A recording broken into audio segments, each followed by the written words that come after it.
જય શ્રી હરિ. પ્રિય ભક્તજનો, આજે આપણે સાંભળવા જઈ રહ્યા છીએ કાર્તિક માસના વદ પક્ષની પવિત્ર એકાદશી, ઉત્પત્તિ એકાદશી. આ એકાદશીની દિવ્ય ઉત્પત્તિ, એની અદ્ભુત વાર્તા અને એનું મહાત્મય. આ એકાદશી એ તમામ એકાદશીઓની જનની કહેવાય છે. જેમ સૂર્યપ્રકાશથી અંધકાર દૂર થાય છે, તેમ ઉત્પત્તિ એકાદશીથી જીવનમાં પાપ, દુઃખ અને અહંકાર દૂર થાય છે. જે ભક્ત આ દિવસે ઉપવાસ કરે છે, એના બધા પાપો નષ્ટ થાય છે. એક દિવસ ધર્મરાજ યુધિષ્ઠિરે ભગવાન શ્રી કૃષ્ણને કહ્યું, હે જનાર્દન, હે મધુસૂદન, કાર્તિક માસના કૃષ્ણ પક્ષની એકાદશીનું શું નામ છે? તેની ઉત્પત્તિ કેવી રીતે થઈ અને તેનું શું મહાત્મય છે? ત્યારે ભગવાન શ્રી કૃષ્ણ પ્રસન્ન થઈને બોલ્યા, હે રાજન, તમે ખરેખર શુભ પ્રશ્ન પૂછ્યો છે. જે મનુષ્ય ઉત્પત્તિ એકાદશીનું વ્રત કરે છે અથવા તેની વાર્તા સાંભળે છે, તે અસંખ્ય જન્મોના પાપોથી મુક્ત થઈ જાય છે. હવે ધ્યાનથી સાંભળો, હું તેમની દિવ્ય ઉત્પત્તિ કહીશ. હે રાજન, પ્રાચીન સમયની વાત છે. સતયુગમાં મૂર નામનો એક દાનવ હતો. તે ખૂબ જ બળવાન અને પરાક્રમી હતો. તેણે ઇન્દ્ર તથા દેવતાઓને ભયંકર ત્રાસ આપતો હતો. એક દિવસ બધા દેવો ભેગા થઈને ભોળાનાથ પાસે આવ્યા અને તેણે જણાવ્યું, હે ભોળા શંભુ, આ સર્વ દેવો મોર નામના રાક્ષસથી પરેશાન થઈ ગયા છે. તમે અમને આના ત્રાસથી ઉગારો. ત્યારે ભોળાનાથે કહ્યું કે તમે બધા ભગવાન વિષ્ણુ પાસે જાઓ, તે તમને જરૂર આનો ઉપાય બતાવશે. ત્યારે બધા દેવતાઓ સાથે મળીને ભગવાન વિષ્ણુ પાસે ગયા અને વિષ્ણુ ભગવાનની સ્તુતિ કરી અને કહ્યું, હે પ્રભુ, અમને આ મૂર નામના દાનવથી રક્ષા કરો. ઇન્દ્રની વાત સાંભળીને ભગવાન વિષ્ણુ બોલ્યા, હે ઇન્દ્ર, એ દાનવ કેવો છે, એનું રૂપ અને બળ કેવું છે તથા એ દુષ્ટ ક્યાં રહે છે? ઇન્દ્રદેવ બોલ્યા, બધાય દેવોનું મર્દન કરનારો મૂર નામનો એક દૈત્ય છે.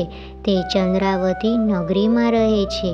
આ દૈત્ય બ્રહ્માની શક્તિથી ઉત્પન્ન થયેલ છે.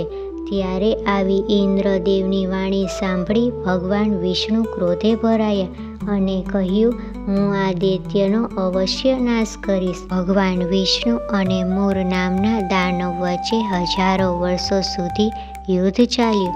પછી ભગવાનને થાક લાગ્યો ત્યારે તે આરામ કરવા માટે એક બદ્રિકાશ્રમની ગુફામાં ગયા. આ ગુફા 12 યોજન લાંબી હતી અને આ ગુફાનો એક જ દરવાજો હતો. મૂર નામનો દૈત્ય તેને શોધતા શોધતા આ ગુફામાં આવ્યો અને આ ગુફામાં ભગવાનને સૂતેલા જોઈને તેને મારવાનો વિચાર કર્યો. પણ ત્યાં એક ચમત્કાર થયો. વિષ્ણુ ભગવાનના શરીરમાંથી એક તેજસ્વી અને અનુપમ સૌંદર્યવાળી એક કન્યા પ્રગટ થઈ. એનું બળ અને પરાક્રમ મહાન હતું. દાનવરાજ મૂરે એ કન્યાને જોઈ. એ કન્યાએ યુદ્ધ માટે મૂરને લલકાર્યો. કન્યા બધા જ પ્રકારની યુદ્ધ કલામાં હોશિયાર હતી. મૂર નામનો ભયંકર દાનવ કન્યાના હુંકાર થતાં જ રાખનો ઢગલો થઈ ગયો. દાનવનો વધ થયો. ત્યાર પછી ભગવાન વિષ્ણુ પોતાની નિંદ્રામાંથી જાગૃત થયા. ત્યારે તેમણે પેલા દૈત્યને મારનાર અને પોતાની સામે હાથ જોડી ઊભેલી કન્યાને જોઈ.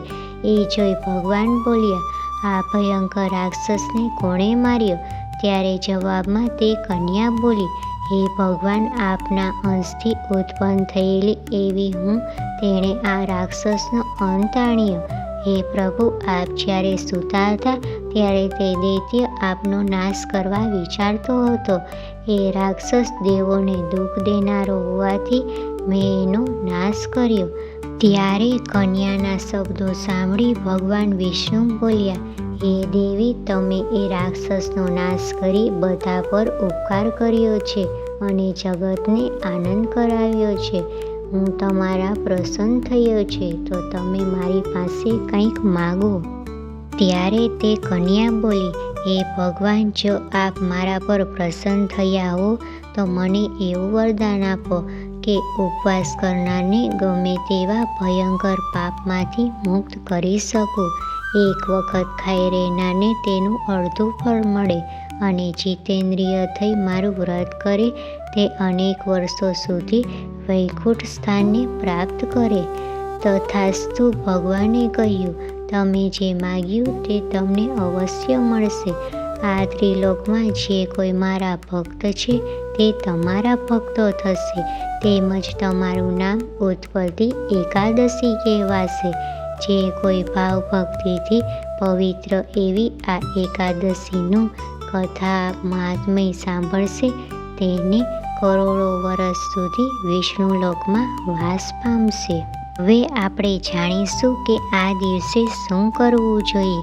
વહેલી સવારે ઉઠીને સ્નાન કરવું, મંદિર અથવા ઘરમાં ભગવાન વિષ્ણુની પૂજા કરવી, દીવો પ્રગટાવી ઓમ નમો ભગવતે વાસુદેવાય મંત્રનો જાપ કરો.